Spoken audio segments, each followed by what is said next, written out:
আসসালামু আলাইকুম, সবাই কেমন আছেন? আশা করছি ভালো। আলহামদুলিল্লাহ আমরাও ভালো আছি। সকাল 7টা বাজে ঘুম থেকে উঠলাম, উঠে দেখি যে একদম সারা রাত অনেক বৃষ্টি আসছে, এখনও আবার মনে হচ্ছে যে বৃষ্টি আসবে। আর বারান্দায় যেয়ে দেখি আমার ঘরে বারান্দা দিয়ে পানি এসে পুরা ঘর ভিজে গেছে। আর জানলার সামনে 2টা চেয়ার, সেই চেয়ারও ভিজে গেছে। তো তাড়াতাড়ি করে ঘরটা ভালো করে মুছে নিলাম। এক রুম মুছলে তো কোনো লাভ নাই, তাই ভাবলাম যে সব রুমগুলোই মুছে ফেলি, খালি ওই রুমটাই বাদ ছিল। তো ওই রুম আবার নিধি ঘুম থেকে উঠে বলল যে আম্মু সব ঘর যেহেতু মুছে দিছো, তাহলে দাও আমি ওই ঘরটা মুছে দিই। আর এই যে দেখেন বারান্দা পরিষ্কার করছিলাম, বৃষ্টি এসে ময়লা পড়ে বাতাসে পুরা বারান্দা ময়লা হয়ে গেছে। আর এই যে নেহা পাখিকে ঢেকে রাখছে, কারণ পাখির নাকি শীত লাগে। আর এই যে সকালবেলা উঠে গাছকে আর পানি দিলাম না, কারণ বৃষ্টিতেই তো গাছ ভেজা আছে, আর যদি পানি দেই তাহলে কিন্তু গাছ মরে যাবে। আর সকালবেলা দেখেন আকাশটা কেমন ধুম ধরে আছে, আর দোকানপাট কিন্তু এখনও খুলে নেই, আর মেঘলা হয়ে আছে আকাশ, মনে হচ্ছে আজকে সারাদিনই বৃষ্টি আসবে।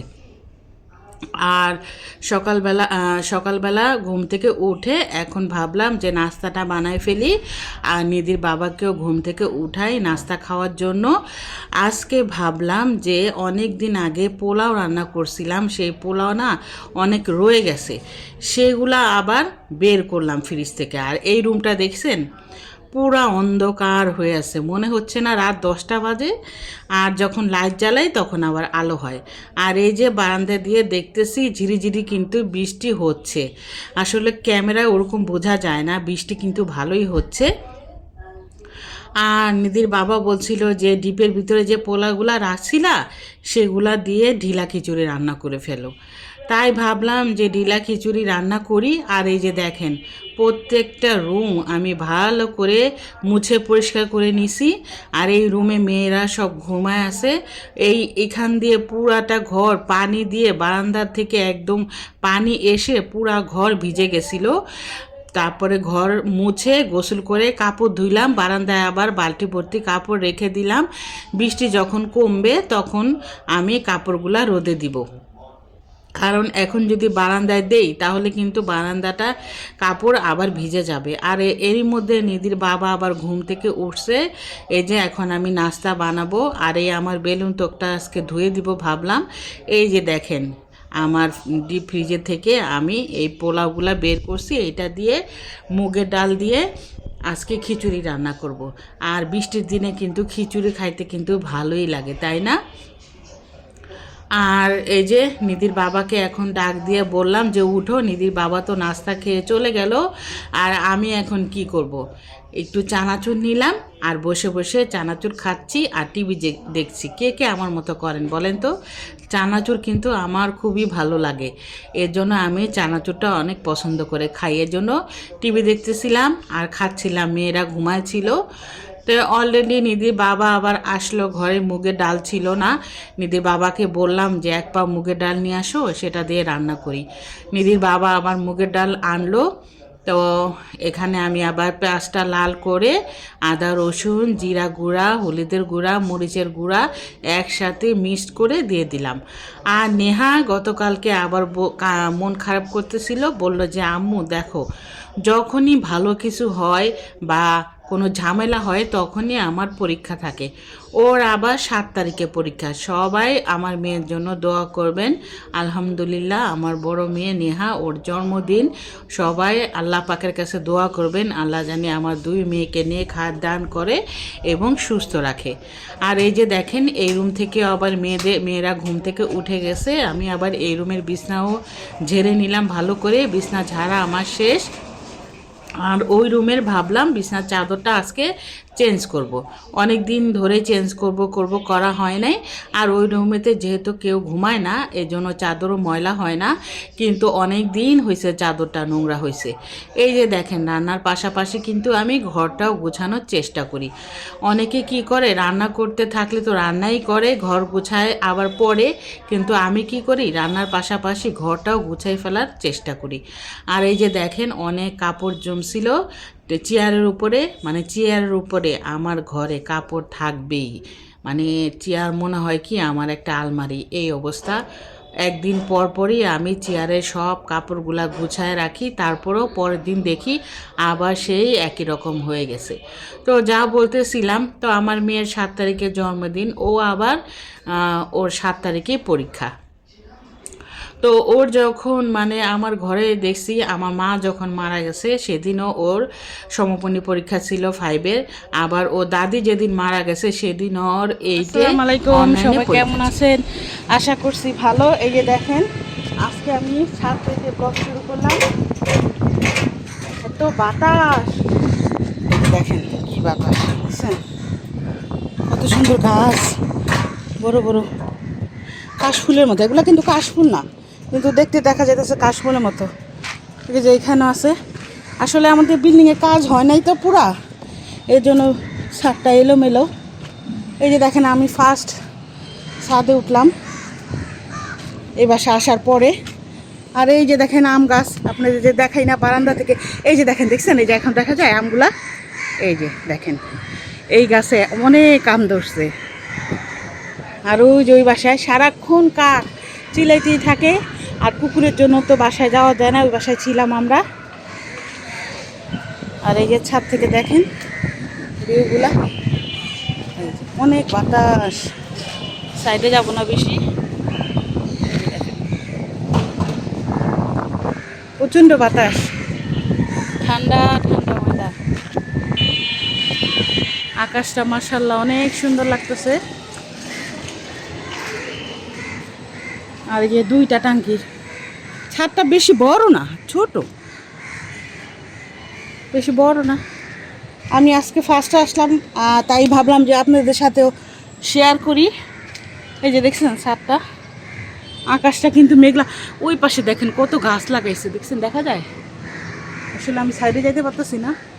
এই যে দেখেন কত গাছ, গাছ লাগাইছে এখানে, অনেক গাছ লাগাইছে। এখন বাজে দুপুর 2:30। আমি সকালে উঠলাম, নাস্তা বানাইলাম, তারপরে ঘরের সম্পূর্ণ কাজ করলাম, রান্না করলাম।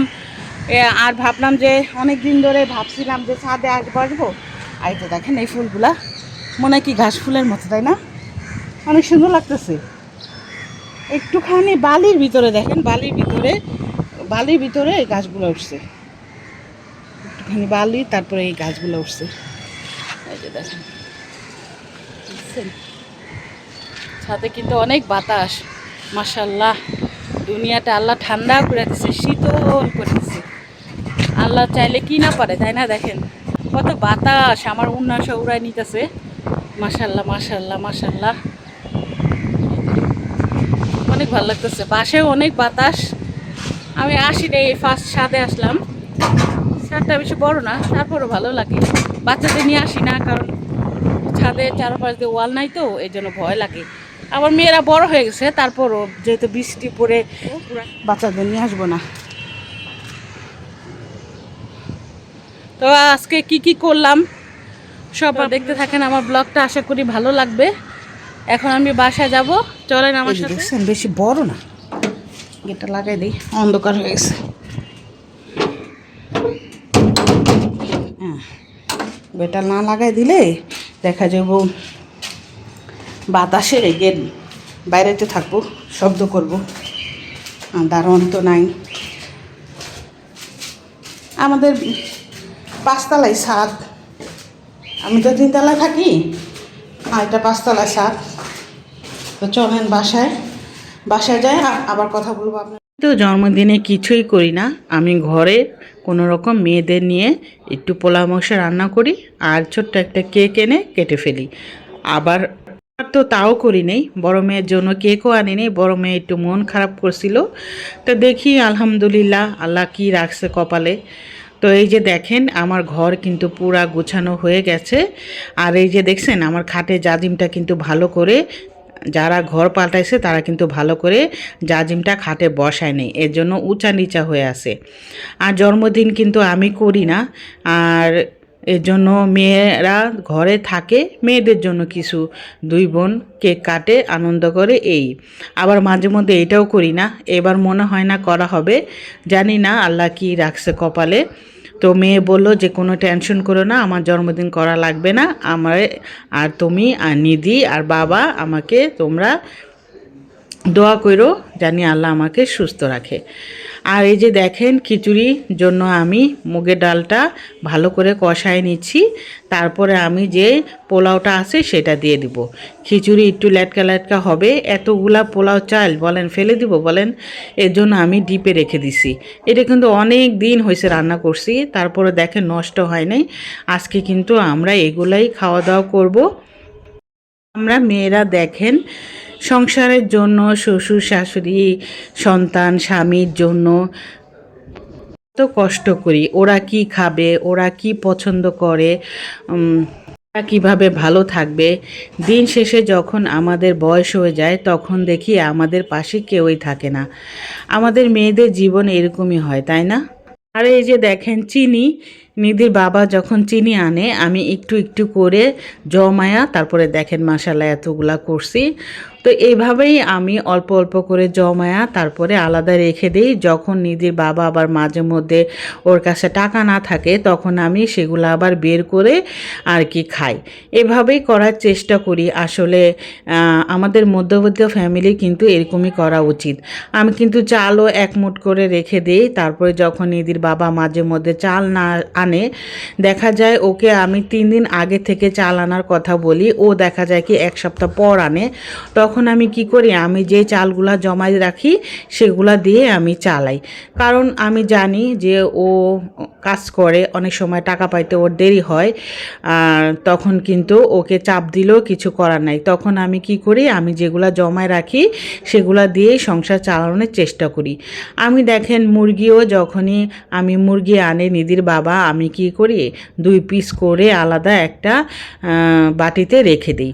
যখন মাঝে মধ্যে বাজার না থাকে সেদিন রান্না করি, বা মেয়েরা বিকালে একটু চিকেন ফ্রাই খেতে চায় সেদিন আমি ওদেরকে ভেজে দিই। অনেকে ভাবে যে আমি বাচ্চাদের করে খাওয়াই, অনেককে দেই না। আমি দেখেন অনেকে সবারই তো আলহামদুলিল্লাহ ভালো আছে, ওরা কিনে খায়, কিন্তু আমার মেয়েদের কিন্তু আমি প্রতিদিন কিনে দিতে পারি না। তখন আমি কি করি, মেয়েরা যখন খাইতে চায় তখন আমি কি করি, আমি নিজে ঘরে বানায় দেওয়ার চেষ্টা করি। ঘরে বানাইতে কিন্তু আমারও ভালো লাগে না, মাঝে মধ্যে অনেক কষ্ট লাগে।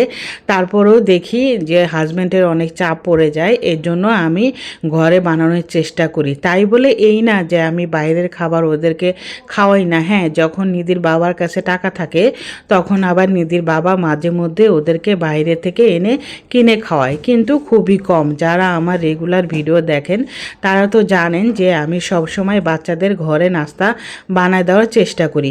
কথা বলতে বলতে ভিডিও শেষ পর্যন্ত আসছি। আল্লাহ